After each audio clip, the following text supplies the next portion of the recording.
tid til gløgg og and. Sneen falder ned på alle mand. Vi skal hjem og lege lidt med ler. Vores talent er noget, der imponerer. Og Balle, du har brygget juleøller i en mængde, der er ekstrem. Line,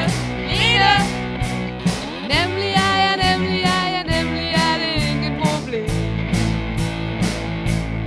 Julejul er på gård. Skal vi godt nok hjem til mor? Ja, det skal vi da, men også hjem til far. Julejul er på gård. Så skal vi fise med ud og score. Nej, det skal I ikke. Vi må have nok i os.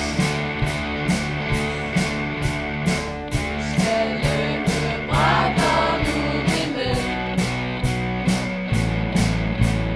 Af min arm, mit ben og nu min end.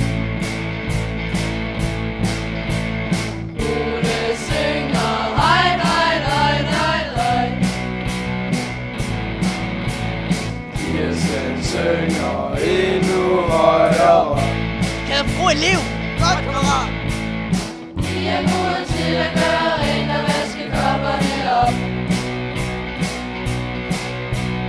Nemlig er jeg ikke på lok. Julejul er på gård. Skal have mad med snacks og rødder.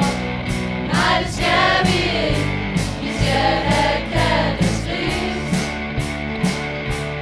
Julejul er på gård. Vi ved godt, vi står og skråler. Ja, det ved vi godt. Det er ikke vores problem. Nu et smukt problem. Goddag, Tina. Goddag, Daniel. Goddag, Flemming. Nå, I kom for at hjælpe Ole med at styre skole. Næh, vi er så bare kommet med en bitte julegave til dig. Ja, du ved aflastning, Ole. Glædelig jul, din gamle forstander. Julejul er på gård. Der er huller i vores bukser.